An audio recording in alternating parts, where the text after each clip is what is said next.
സ്വയം പ്രചോദിപ്പിക്കാനുള്ള അതിശക്തമായ 12 തന്ത്രങ്ങളാണ് ആചാര്യ ചാണക്യന്റെ പഠനങ്ങളുടെയും ആധുനിക മനഃശാസ്ത്ര തത്വങ്ങളുടെയും വെളിച്ചത്തിൽ വില്ലേജ് ലൈറ്റിന്റെ ഇന്നത്തെ എപ്പിസോഡിൽ വിശകലനം ചെയ്യുന്നത്.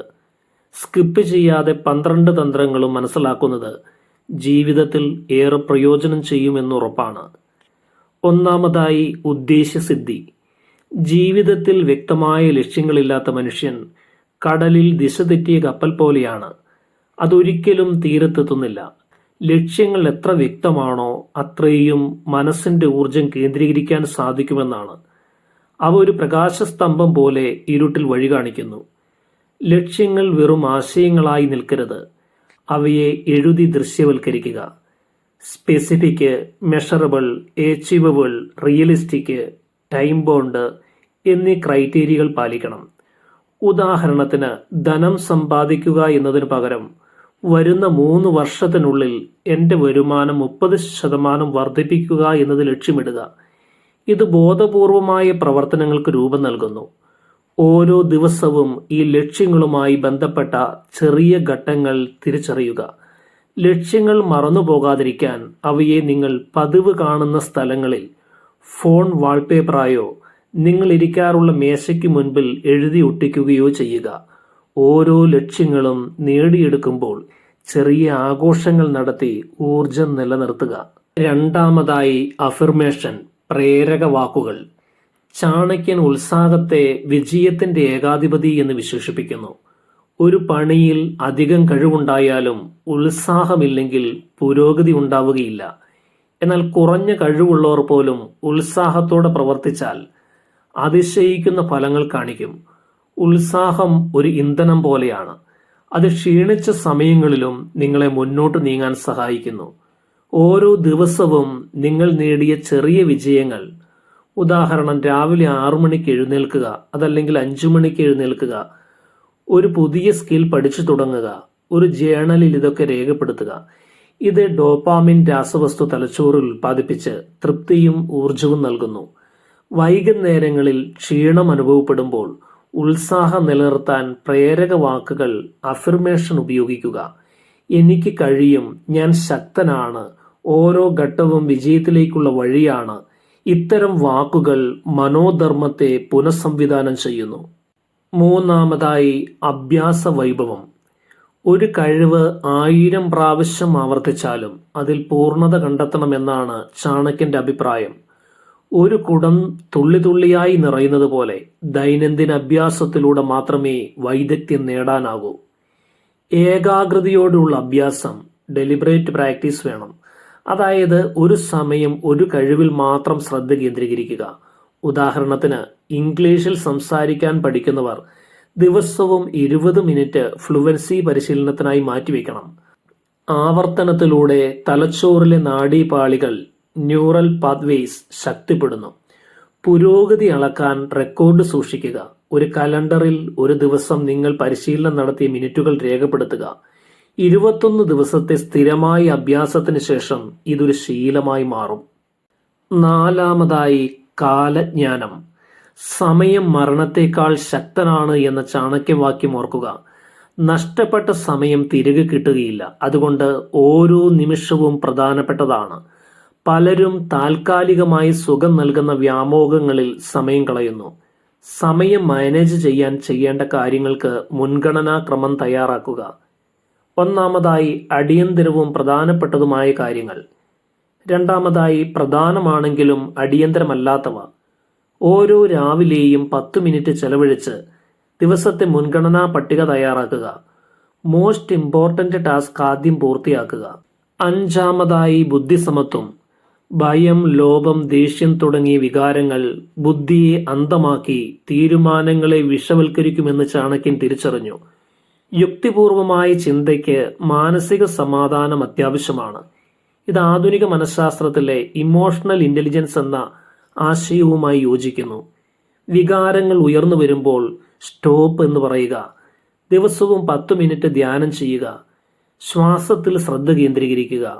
വിചാരങ്ങൾ വരുമ്പോൾ അവയെ നിരീക്ഷിച്ച് മാറിപ്പോകാൻ അനുവദിക്കുക. ഇത് മനസ്സിനെ വികാരങ്ങളിൽ നിന്ന് വേർപെടുത്താൻ സഹായിക്കുന്നു. ആറാമതായി സുഹൃത്തുക്കളുടെ സ്വാധീനം. നല്ല മിത്രങ്ങൾ ഇരുട്ടിൽ വെളിച്ചം പോലെയാണ് എന്ന് ചാണക്യൻ സൂചിപ്പിക്കുന്നു. നിങ്ങളെ ചുറ്റിപ്പറ്റിയിരിക്കുന്ന 5 പേരുടെ ശരാശരിയാണ് നിങ്ങളെന്ന സിദ്ധാന്തം ശാസ്ത്രീയമായി തെളിയിക്കപ്പെട്ടിട്ടുണ്ട്. പോസിറ്റീവ് ആളുകൾ നിങ്ങളുടെ ഊർജം ഉയർത്തുന്നു, നെഗറ്റീവ് ആളുകൾ അത് വറ്റിക്കുന്നു. നിങ്ങളുടെ സോഷ്യൽ സർക്കിളിനെ വിമർശനാത്മകമായി വിലയിരുത്തുക. എനർജി ഗീവേഴ്സ് എപ്പോൾ സംസാരിച്ചാലും പ്രചോദനം നൽകുന്നവർ. എനർജി ടേക്കേഴ്സ് എപ്പോഴും പരാതിപ്പെടുന്നവർ, നിങ്ങളെ താഴ്ത്തി പറയുന്നവർ. രണ്ടാം ഗ്രൂപ്പിൽ നിന്ന് ദൂരം നിലനിർത്തുക. ആദ്യത്തെ ഗ്രൂപ്പുമായി കൂടുതൽ സമയം ചെലവഴിക്കുക. പുതിയ പോസിറ്റീവ് ബന്ധങ്ങൾ കെട്ടിപ്പടുക്കാൻ താല്പര്യമുള്ള ഗ്രൂപ്പുകളിൽ ചേരുക. ആഴമുള്ള സംഭാഷണങ്ങൾക്ക് മുൻതൂക്കം നൽകുക. ഏഴാമതായി ദേഹബലം.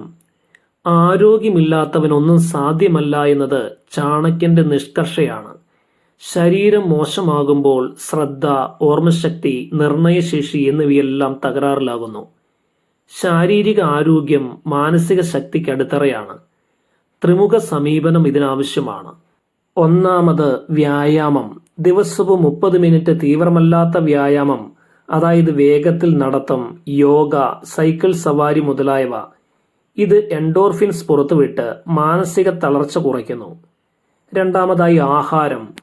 പച്ചക്കറികൾ, പഴങ്ങൾ, ധാന്യങ്ങൾ, പ്രോട്ടീൻ എന്നിവ ഊർജം നൽകുന്നു. പ്രോസസ് ചെയ്ത ഭക്ഷണം പരമാവധി ഒഴിവാക്കുക. മൂന്നാമതായി ഉറക്കം. 7-8 മണിക്കൂർ ഉറക്കം അത്യാവശ്യമാണ്. ഉറക്കത്തിന് തൊട്ടു മുൻപ് സ്ക്രീൻ ടൈം ഒഴിവാക്കുക. അതായത് മൊബൈൽ കാണുന്നതും TV കാണുന്നതും ഉറങ്ങുന്നതിന് തൊട്ടു മുൻപ് ഒഴിവാക്കുക. ശരീരം ഊർജ്ജസ്വലമാകുമ്പോൾ മനസ്സ് സ്വയം പ്രേരണ നൽകുന്നു. എട്ടാമതായി വിമർശനത്തിന്റെ ഗുണം. തന്റെ പിഴകൾ തിരിച്ചറിയുന്നവൻ ജ്ഞാനിയാണ് എന്ന് ചാണക്യൻ പറയുന്നു. പിഴകൾ മറച്ചുവെക്കുകയോ ന്യായീകരിക്കുകയോ ചെയ്യുന്നത് വളർച്ചയെ തടയുന്നു. ആത്മപരിശോധന എന്നത് ഒരു ദിവസം എങ്ങനെ കഴിഞ്ഞുവെന്ന് വിലയിരുത്തുന്ന ഒരു ശാസ്ത്രീയ പ്രക്രിയയാണ്. രാത്രി 10 മിനിറ്റ് ജേണലിംഗ് റിവ്യൂ. ഇന്ന് എന്ത് നന്നായി ചെയ്തു? 3 കാര്യങ്ങൾ ഓർക്കുക. എവിടെ പിഴച്ചു? എന്തുകൊണ്ട്? നാളെ എങ്ങനെ മെച്ചപ്പെടുത്താം? ഇത് പിശകുകളെ ഒരു പഠന അവസരമായി കാണാൻ സഹായിക്കുന്നു. ഓരോ മാസവും ഒരു വലിയ റിവ്യൂ നടത്തുക. ലക്ഷ്യങ്ങൾ എത്രമാത്രം നേടി? പ്രധാന തടസ്സങ്ങൾ എന്തൊക്കെ? തന്ത്രങ്ങൾ മാറ്റേണ്ടതുണ്ടോ? വളർച്ചയുടെ പാറ്റേണുകൾ തിരിച്ചറിയാൻ ഇത് സഹായിക്കുന്നു. ഒൻപതാമതായി പുതുമയുടെ അന്വേഷണം. ജ്ഞാനം അനന്തമാണ് എന്ന് ചാണക്യൻ ഓർമ്മിപ്പിക്കുന്നു. ഒരു കാര്യത്തിൽ മാത്രം സ്പെഷ്യലിസ്റ്റ് ആയിരിക്കുന്നത് പോരാ. ബഹുമുഖ ജ്ഞാനം നിങ്ങളെ അപ്രതീക്ഷിത സാഹചര്യങ്ങളിൽ പൊരുതി നിൽക്കാൻ സഹായിക്കുന്നു. ആധുനിക ലോകത്തിൽ അഡാപ്റ്റബിലിറ്റി ഏറ്റവും വിലപ്പെട്ട സ്കില്ലാണ്. പഠനത്തിനായി ഒരു സിസ്റ്റം രൂപപ്പെടുത്തുക. ദിവസവും 30 മിനിറ്റ് പുതിയ വിഷയങ്ങൾ പഠിക്കുക. Podcast, audio book, online course മുതലായവ ഇതിനായി തിരഞ്ഞെടുക്കാം. മാസം ഒരിക്കൽ നിങ്ങൾക്ക് അപരിചിതമായ ഒരു ഫീൽഡിൽ ഒരു പുസ്തകം വായിക്കുക. ഉദാഹരണം സൈക്കോളജി, ഫിലോസഫി, ടെക്നോളജി മുതലായ എന്തെങ്കിലും. പഠിച്ചത് മറ്റൊരാളോട് പങ്കിടുക. ഇത് ധാരണാശക്തി ശക്തിപ്പെടുത്തുന്നു. കംഫോർട്ട് സോണിൽ നിന്ന് പുറത്തു വരിക എന്നത് മൂലമന്ത്രമാക്കുക. പുതിയ ഭാഷ, വാദ്യോപകരണം, കായികം എന്നിവ പരീക്ഷിക്കുക. പരാജയങ്ങളിൽ ഭയപ്പെടരുത്, അവ പഠനത്തിന്റെ ഭാഗമാണ്. പത്താമതായി സംസാരത്തിന്റെ ശാസ്ത്രം. വാക്കുകൾക്ക് അമൃതോ വിഷമോ നൽകാൻ കഴിയുമെന്ന് ചാണക്യൻ സൂചിപ്പിക്കുന്നു. നിങ്ങളുടെ സ്വയ സംഭാഷണം, സെൽഫ് ടോക്ക്, മാനസികാരോഗ്യത്തെ നേരിട്ട് ബാധിക്കുന്നു. നെഗറ്റീവ് ആശയങ്ങൾ, അതായത് എനിക്ക് കഴിയുകയില്ല, ഞാൻ പരാജയപ്പെടും മുതലായ വാക്കുകൾ യാഥാർത്ഥ്യമാക്കാൻ തലച്ചോർ സ്വയം പ്രോഗ്രാം ചെയ്യുന്നു.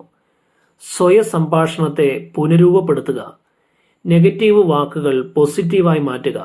ഇത് ബുദ്ധിമുട്ടുള്ള കാര്യമാണ്. ഇതൊരു വെല്ലുവിളിയാണ്. ചെയ്യണം എന്നതിന് പകരം ഞാൻ ചെയ്യാൻ ആഗ്രഹിക്കുന്നു എന്ന് പറയുക. ഞാൻ വ്യായാമം ചെയ്യണമല്ലോ എന്ന് പറയുന്നതിന് പകരം ഞാൻ ശക്തനാകാൻ വ്യായാമം ചെയ്യാൻ തീരുമാനിച്ചു എന്ന് സ്വയം പറയുക. ദിവസവും പ്രേരക വാക്യങ്ങൾ ആവർത്തിക്കുക. ഞാൻ ശക്തനാണ്, ശ്രദ്ധാലുവാണ്, സമർത്ഥനാണ്. മറ്റുള്ളവരോടുള്ള ആശയവിനിമയത്തിൽ ആദ്യം സജീവമായി കേൾക്കുക. മറ്റൊരാളുടെ വീക്ഷണം മുഴുവൻ കേട്ടിട്ട് മാത്രം മറുപടി പറയുന്നത് ശീലമാക്കുക. 11ാമതായി യുക്തിചാതുര്യം. ബുദ്ധിമാനായവൻ സാഹചര്യങ്ങൾക്കനുസരിച്ച് മാറുന്നു എന്ന് ചാണക്യൻ എടുത്തു പറയുന്നു. കാഠിന്യം ദുരിതത്തിലേക്ക് നയിക്കുന്നു, വഴങ്ങിക്കൊടുക്കൽ വിജയത്തിലേക്ക്. ലോകം മാറിക്കൊണ്ടിരിക്കുകയാണ്. നിങ്ങളുടെ തന്ത്രങ്ങൾക്കും അതിനനുസരിച്ച് മാറ്റം വരുത്തേണ്ടതുണ്ട്. തന്ത്രപരമായ അഡാപ്റ്റേഷൻ. പ്ലാൻ എ പരാജയപ്പെടുമ്പോൾ മുൻകൂട്ടി തയ്യാറാക്കിയ പ്ലാൻ ബി, പ്ലാൻ സി എന്നിവ ഉപയോഗിക്കുക. പ്രശ്നങ്ങളെ എങ്ങനെ എന്ന ലെൻസിലൂടെ കാണുക. എങ്ങനെ ഞാൻ ഇതിൽ നിന്ന് പഠിക്കും? എങ്ങനെ ഇതൊരു അവസരമാക്കി മാറ്റാം? ഫീഡ്ബാക്ക് തേടുക. എൻ്റെ സമീപനത്തിൽ എന്ത് മെച്ചപ്പെടുത്താമെന്ന് മറ്റുള്ളവരോട് ധൈര്യത്തോട് ചോദിക്കുക. ഓരോ തെറ്റും നിങ്ങളെ ലക്ഷ്യത്തോട് അടുപ്പിക്കുന്ന ഒരു ഘട്ടമാണ്. ചരിത്രത്തിലെ വലിയ വിജയങ്ങൾ, എഡിസന്റെ ബൾബ്, ഐൻസ്റ്റീന്റെ റിലേറ്റിവിറ്റി, നിരവധി പരാജയങ്ങൾക്ക് ശേഷമാണ് വന്നത്. 12-ാമതായി ആത്മവിശ്വാസത്തിന്റെ അടിത്തറ. തന്നെത്താൻ വിശ്വസിക്കുന്നവനെ ആർക്കും തോൽപ്പിക്കാൻ കഴിയുകയില്ല എന്നത് ചാണക്യന്റെ അന്തിമ സന്ദേശമാണ്. ആത്മവിശ്വാസം ഒരു ജന്മസിദ്ധമായ ഗുണമല്ല, അത് പരിശീലനം വഴി നേടിയെടുക്കുന്ന മാനസിക പ്രവണതയാണ്. ആത്മവിശ്വാസം കെട്ടിപ്പടുക്കാൻ 3 തന്ത്രങ്ങൾ. ഒന്നാമതായി ഒരു വിജയ ഡയറി. മുൻകാലത്തെ വിജയങ്ങൾ, പുകഴ്ത്തലുകൾ, പ്രശംസ എന്നിവ രേഖപ്പെടുത്തുക. ആത്മവിശ്വാസം തളരുമ്പോൾ ഇത് വായിക്കുക. രണ്ടാമതായി ബോഡി ലാംഗ്വേജ്. നിവർന്ന നടത്തം, ചുമലുകൾ പിന്നിലേക്ക് ഉറച്ച കൈകുലുക്കൽ എന്നിവ ആത്മവിശ്വാസം പ്രതിഫലിപ്പിക്കുന്നു. ഇത് മസ്തിഷ്കത്തെയും ബോധപൂർവം ഉയർത്തുന്നു. മൂന്നാമതായി പരിപാടി ചെയ്യുന്നതിന് മുൻപ് വിഷ്വലൈസേഷൻ. ഒരു പ്രസംഗത്തിന് മുമ്പോ ഇന്റർവ്യൂവിന് മുമ്പോ മനസ്സിൽ അത് വിജയകരമായി പൂർത്തിയാക്കുന്നത് ദൃശ്യവൽക്കരിക്കുക. ആത്മവിശ്വാസം എന്നത് എല്ലാം എനിക്കറിയാമെന്ന അഹങ്കാരമല്ല, എന്ത് സംഭവിച്ചാലും ഞാൻ കൈകാര്യം ചെയ്യും എന്ന ആന്തരിക ബോധമാണ്. ഇത് സ്ഥിരമായ പരിശീലനത്തിലൂടെ മാത്രമേ വികസിപ്പിക്കാൻ കഴിയൂ. ചാണക്യന്റെ ഈ 12 തന്ത്രങ്ങളും ഒരു പരസ്പര ബന്ധിത വ്യവസ്ഥയാണ്. ലക്ഷ്യങ്ങളില്ലെങ്കിൽ നിഷ്കർഷ ദിശാരഹിതമാകും. ശാരീരിക ശക്തി ഇല്ലെങ്കിൽ ബുദ്ധി തളർന്നു പോകും. ആത്മപരിശോധന ഇല്ലെങ്കിൽ അഡാപ്റ്റബിലിറ്റി സാധ്യമല്ല. വിജയം എന്നത് ഒരു പെട്ടെന്നുള്ള സംഭവമല്ല. ഇത് ദൈനംദിന നിഷ്കർഷ, ബുദ്ധിപൂർവമായ ആസൂത്രണം, സാഹചര്യങ്ങൾക്കനുസൃതമായ മാറ്റം എന്നിവയുടെ സഞ്ചയമാണ് എന്ന് ചാണക്യൻ ഓർമ്മിപ്പിക്കുന്നു. ഏറ്റവും എളുപ്പം തോന്നുന്ന തത്വത്തിൽ നിന്ന് ആരംഭിക്കുക. ദിവസവും ഒരു ചെറിയ പുരോഗതി മതി. സ്ഥിരതയോടെ പിന്തുടർന്നാൽ ഈ തത്വങ്ങൾ നിങ്ങളെ അതുല്യ വ്യക്തിത്വത്തിന് ഉടമകളാക്കും. സ്വയം പ്രചോദിപ്പിക്കാൻ നിങ്ങൾ പഠിച്ചു കഴിഞ്ഞാൽ ആരുടെ വാക്കുകൾക്കും മാറിവരുന്ന സാഹചര്യങ്ങൾക്കും നിങ്ങളെ തളർത്തിക്കളയുവാൻ കഴിയുകയില്ല.